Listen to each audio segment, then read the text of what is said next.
હમણાં મને એક ફોન આવ્યો હતો જસદણથી. કકુભાઈ પ્રોગ્રામ કરવાનો છે, કેટલા પૈસા લઈશું? મેં કીધું 2.5 લાખ રૂપિયા. મને કે કૂતરાના રોટલાનો પ્રોગ્રામ છે, પૈસા આવે ને કૂતરાના રોટલા અમે નાખીશી બધાને કૂતરાને, એટલે કૂતરાના રોટલા માટે કરવાનો છે. તો મેં કીધું 25,000 રૂપિયા ઓછા આપજો. મને કે કૂતરાના રોટલાનો પ્રોગ્રામ છે, મારાના પેટના થાવ કે કૂતરાને મૂકવું? બોલો અમે કૂતરાને મૂકતા અમે કહેવાય અમને ભગવાન માફ નહીં કરે. તો મેં કીધું કેટલા આપશો? મને કે 51,000 રૂપિયા આપશું. કૂતરાનું છે એ કે. હું તો 51,000 રૂપિયા નક્કી કર્યા. હું જો સ્ટેજ માથે બેઠો તો 2 કૂતરા મારી સામે બેઠા હતા. એક કૂતરાએ બીજા કૂતરાને પૂછ્યું તો આને ઓળખેશ? બીજો કૂતરો કે હું આને સારી રીતે ઓળખું છું. તો કે આ કોણ છે? કે આપણામાં ભાગ પડવાયો એ આવી.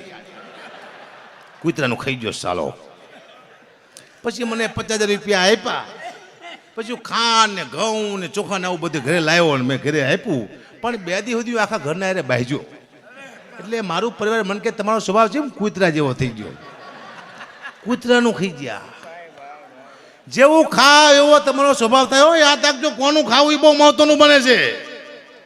કોની પાસે બેવું મહત્વનું બને છે, કોનું લઈ લેવું મહત્વનું બને છે. જેવો ખાવ એવો વિચાર આવે ને આવે. હજુ મેં ખાલી 50 રૂપિયા કૂતરા ખાઈ ગયો તો 3 દી ઘરે બાજ્યો. કૂતરા જેવા સ્વભાવ થઈ જાય સાહેબ, મજા આવે. હું વધુ ચોક છે ને હું મારા પરિવાર માથે કહું છું, મારા બાપુજી માથે. આપ શું ખબર છે? કારણ કે મને બીજાના બાપુ માથે ભરોસો રહ્યો નથી. એ આપણા કાંઠલા પકડી લે. મારા બાપુમાં તમને કોઈને વાંધો હોય જ નહીં. કારણ કે મને યાદ છે હમણાં એક દરબારને પાર્ટી પ્લોટ હતો, મોટો પ્લોટ હતો, પ્રોગ્રામ હતો મારો, પણ બહુ મોટો પ્લોટ હતો. મેં દરબારના દીકરાને કીધું અહીંયા આવો, આવડો મોટો પ્લોટ તમે કરવાનો છો શું? એ કે બાપુજીએ કીધું છે અહીંયા પાર્ટી પ્લોટ બનાવવાનો છે. કીધું ભાગશાળી છો ક્યાં તમારા બાપુ આ પ્લોટમાંથી પાર્ટી પ્લોટ બનાવે છે. કીધું મારા બાપુ યાર ને પ્લોટમાંથી આખી પાર્ટી કરી નાખી સીધી. હું પ્લોટની પાર્ટી જ કરી, અમે પાર્ટી પ્લોટ કર્યા જ નહીં કોઈ. નહીં, અમારા ભાઈ ઘણા પ્લોટ હતા પણ મારા બાપુ એવા હતા, ચલો પાર્ટી પ્લોટ કંઈ રહેવા દીધું નહીં. અમને પત્ની એના પતિને પૂછ્યું કે તમને ખબર છે હું રવિવાર રહું છું, હું મંગળવાર રહું છું, હું બુધવાર રહું છું, હું ગુરુવાર રહું છું, હું અમાર રહું છું, હું કેટલું રહું છું? એનો પતિ કે તું ખાલી હખણી રહે, તારે કઈ રહેવું નથી, પેલા શાંતિ લેવા દેવું, બીજું કઈ રહેવાની જરૂર નથી સાહેબ, હખણા પછી. હા, કારણ કે પતિ છે ને મને ખબર છે, પતિ જ્યારે કામ કરીને આવે એટલે પત્ની એમ કહે છે ખાંડ નથી, તેલ નથી, બાટલો નથી, સ્કૂલની ફી ભરવાની, એને હા શાંતિ લેવાનું, આમ રાડું પાડી પડીને મગજ ખાલી કરી નાખે છે. એને ખબર નથી કે બહાર ગયોની માથે દેણું કેટલું છે, કેટલા લોકો પાસે પૈસા માગે છે, કોઈને ગાળ્યું દે છે, કોઈ ક્યાંક બીજાને મારે ખાવું પડે એવું થાય છે.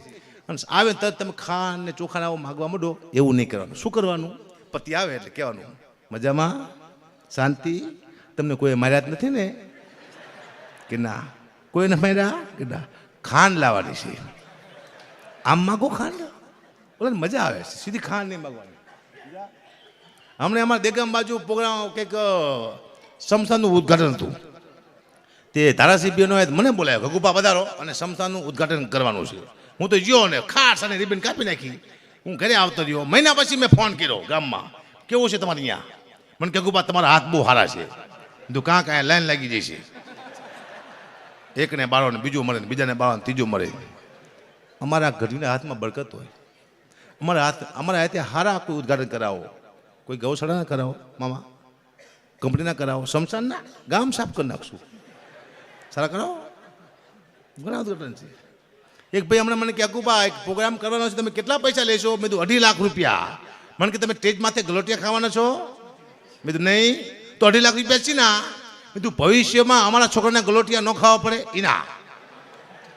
અમારા છોકરા ગલોટિયા ખાતા મરજી પછી, તો આપણે છોકરાને ગલોટિયા દેવાના છે નહીં. સમજ્યા મામા? જો સાઉન્ડ, આવા સાઉન્ડ પહેલા નહોતા, હવે આવા સાઉન્ડ આવ્યા. જે જૂના કલાકારને મળી ગયા ને સાઉન્ડના અભાવથી મરી ગયા બિચારા, કેન્સલ થયા, ગળા ખેંચી ગયા, જ્યાં ઘમકાર્યા માર્યા. હવે સાઉન્ડ હારા એવા છે. હજી તમે 10 વર્ષ જાઓ તો હજી એવા સાઉન્ડ આવશે, તમે એમ કહેશો કે જખરા પીર નહીં તો જે સાઉન્ડ બોલ નાખશે. અડધું સાઉન્ડ બોલશે. આવું આવવાનું છે. 50 લાખની ગાડી નીકળે, હું જોઉં છું, એક્સિડન્ટ થાય, અંદર ફુગા થાય છે, આપણે મરતા નથી, આપણે બચી જઈશું, આવી ગાડીઓ નીકળી છે. એ તમે 10 વર્ષ જાઓ તો હજી એવી ગાડીઓ આવશે, એક્સિડન્ટ થયો, તમે બહાર પડ્યા, ફુગા તમારે વાયા દોડશે. આવ તમને મરવા દેવાથી તમારા હપ્તા બાકી છે, હપ્તા બાકી છે, તમને મરવાની દે ગાડી. આ બધું બહારનું આ દુનિયામાં થઈ રહ્યું છે, હું જોઉં છું. મજા જ આવે રાખે છે. અને જ્યારે તમે બધા હસતા હોય તો આનંદ થાય, મને બહુ થાય. ત્યારે હું દુનિયાને હસાવતો હતા, મને એમ થાય કે હું ઈશ્વરને હસાવી દઉં છું, ભગવાનને હસાવી દઉં. આવું મને કલ્પના થાય છો. હું અહીંયા હસાવા જ આવ્યો છું, મારો કોઈ બીજો ઈરાદો જ નથી કોઈ સમાજને ટાર્ગેટ બનીને મને જોક્સ કહેવાય. કારણ કે જોક્સ કહેતી વખતે આમાં શું, કોઈ વ્યક્તિનો તમે કટાક્ષ કરો તો જ જોક્સ થાય, કોઈ વસ્તુનો કટાક્ષ કરો તો જોક્સ થાય. હવે તમે કોઈ કટાક્ષ નહીં કરવા તો જોક્સ કેવી જ બોલવા. મારા બાપુને મારે કેટલા કટાક્ષ કરવા આવે, હવે તો મારા બાપુના કટાક્ષ થઈ રહ્યા છે. મારા બાપુ બહુ વેચતા, બહુ આ વેચવા આવ્યા હતા, બધું વેચી નાખ્યું, તળ્યા ઝાટક કરી નાખ્યું. મરી ગયા ને કે મને વેચી નાખે, પણ મરી ગયા ગમે થઈ, ચાલો સારું કર્યું. એક ભાઈ મને કે હે ગુબા, તમારા બાપુ આ જમીન તમારા માટે ન રાખીને વેચી કેમ દીધી? કીધું મારો જન્મ થયો ને ત્યારે હું બહુ કારો હતો, એટલો કારો હતો ક્લબના બાયનો, તેમાં ઘોડિયામાં હોતો મારા બાપુ આમ મારા પગ જોયા કારા કારા, હાથની હથેળીઓ કારી કારી જોઈએ. એટલે મારા બાપુને વિચાર આવ્યો કે આ જમીન આ હાથમાં આપીને કરતા વેચી નાખ્યું, હારી વેચી નાખી. હવે તો બાપુજી છે એમ વેચી નાખી બિચારી બીકમાં, વેચી મારા હતા ને પણ વેચી નાખી. હે તો માતાની કૃપા છે. જો 15-20 જોક્સ લઈને ચડવા સ્ટેજમાંથી, તમને એમ હોય કે હું જ્ઞાની છું, મને કંઈક આવડે છે એવું મને ખબર જ નથી. આ તો લોકો કે તમે કલાકાર થાય તો મને ખબર પડે છે કે આપણને આટલું માણા ઓળખે છે, મને ખબર જ નથી હું કલાકાર છું. કારણ કે આને પાછળ કોઈ કૃપા છે. જ્યારે તમને કંઈ ન આવડતું હોય ત્યારે તમે ટોપ લેવલે પહોંચો ત્યારે યાદ રાખવાનું કોઈ શક્તિ તમારી પાછળ ધક્કો મારે છે, કોઈ શક્તિ છે જે તમને ધક્કો મારે, તમે પહોંચી ના શકો. તમે ધંધામાં કંઈ આવડતું ન હોય ત્યારે તમારો ધંધો હાલવા માંડે ત્યારે તમારે એમ નહીં માનવાનું કે હું મારી મહેનતથી કરી છું. કોઈ શક્તિ છે, તમારો ઈષ્ટદેવ હોય, તમારી કુળદેવી હોય, તમારી માં હોય, એ પાછળ તમારી દીકરીના આશીર્વાદ હોય. તમને કોઈ ધક્કો મારતું તમે અહીંયા સુધી પહોંચો, શક્તિ ધક્કો મારે છે. વિજય મામા એમ ગૌશાળીઓ નથી હાલતી, ધક્કો મારે શક્તિ તારે હાલે છે. હે એવી મમ્મી માની કૃપા છે. મામા મને યાદ કર્યું, મારે પાછું મમ્મી માનું ગીત ગાવાનું છે, હું ભૂલી ન જોઉં. બીજું કોઈ યાદ કરજો, સમજ્યા ને બાય તારે. હે હમણાં છે ને મને બોલાય એક વ્યસન મુક્તિનો કાર્યક્રમ હતો કે ગુબા વ્યસન મુક્તિનો કાર્યક્રમ છે. હું ગયો ત્યાં ગયો, પછી મને ખબર પડી, મને ખબર નથી ત્યાં વ્યસન મુક્તિનો કાર્યક્રમ છે. ગયો મને કે ગુબા સાહેબ હતા કોઈ મોટા, ગુબા પબ્લિક બહુ બેઠી હતી, બીડી મુકાઈ દો, દારૂ મુકાઈ દો, બધાને તમાકુ મુકાઈ દો. મેં સાહેબ મેં ચાલુ કરાયું છે કે ના, તો હું સલાહ મુકાઈ દઉં. અને હું કોઈને સલાહ આપતો હતી, એકવાર મેં સલાહ આપી હતી પબ્લિકને કે સાહેબ દારૂ ન પીતા, દારૂ સારી વસ્તુ નથી. તો મને ફોન આવ્યો, મને કે ક્યાં તારા બાપનો પી છે? મેં ફૂલ થઈ જા, પહેલાં ફૂલ થઈ જા, તારી માના ફૂલ થઈ જા. તારનું મેં બંધ કર્યું, પીઓ અમારું નામ નથી. અમે શું આ સલાહ આપવા જરૂર નથી દુનિયાને. આ દુનિયામાં એક પડે એવો વ્યક્તિ હતી જેની ખબર ન પડી, 8 વર્ષનું બાળકોની ખબર પડી આગળ ખાડો છે, ન જવાય. તો દુનિયા સલાહ આપવા લાયક છીએ આપણે? પહેલાં આપણે લાયક હોવો જોઈએ, પછી સલાહ અપાય. હું સલાહ લાયક છું કારણ કે મારામાં જે કે ગુણ નથી તો હું તમને શું સલાહ આપું? અવગુણ લઈને બેઠો છું. એક દિવસ મારા ગુણ ગોતો એક ગુણ નતો જરૂર મારું, એટલા મારામાં અવગુણ ભણ્યા છે, તમારામાં કોઈ વહેશે જ નહીં. એટલા અવગુણથી ભરપૂર ભર્યો એક જ ગુણ છે, આજે કહી દઉં મોઢામાં આવે હપ સારું, બાકી કહીશું છે જય સીતારામ. હાલે છે મુદ્દો આ છે કૃપાથી, કૃપા બિન નર પાવત નહીં. લાવો તો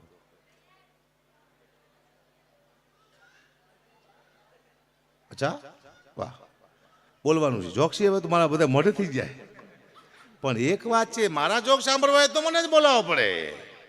બીજો દુનિયાનો કોઈ કલાકાર ભેદા નથી થયો કે મારા જોક બોલી શકે, આવડે જ નહીં. એના બાપુ કઈ વેચ્યું છે તો ક્યાંથી બોલશે? મારા બાપુ એ વેચ્યું છે.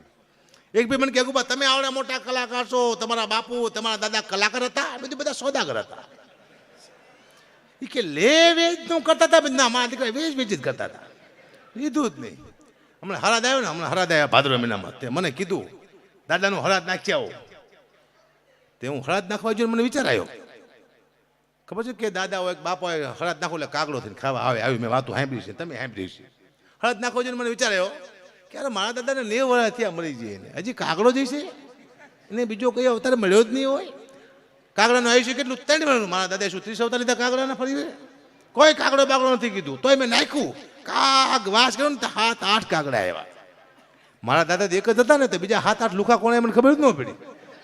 કા કરીને મારા દાદા ભાઈબંધ નતા લઈને ભાઈ જ્યાં પૂર્યું.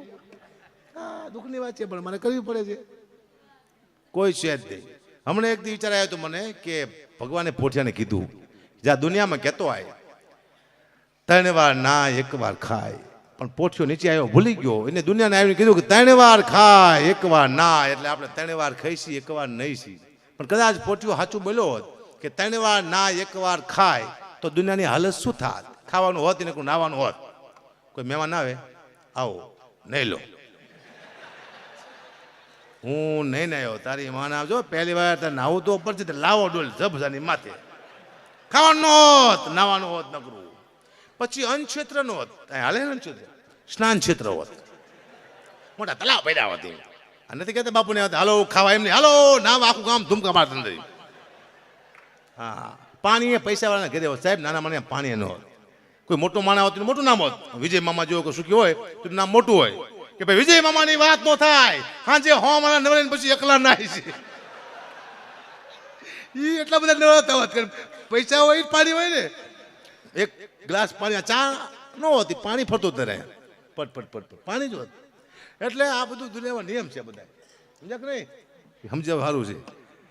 ઉસ્તાદ છે પૂનમબેનના બધા, આ બધા આખું સારીના ગ્રુપ છે અને બધામાં બસ અદ્ભુત વગાડે છે, મને મજા આવી. એટલે સાનિધ્ય છે ખોડિયાર માનું ભગવતીનું. માં ખોડીના જેટલા ગુણગાન ગાવ એટલા ઓછા પડે. મોજમાં બબે ગીત તમને સંભળાવતો જઈશ, બબે ગીત. અને અહીંયા જે કંઈ પૈસા આવવાના છે, કોઈ કલાકાર શું કીધું મોટા ભાઈ કે અહીંયા કલાકાર આવે છે ને એને કંઈ અહીંયા લેવા નથી આવતો, એને અહીંયા ખાલી આ જવા નથી દેતા અને જવા દેતા નહીં.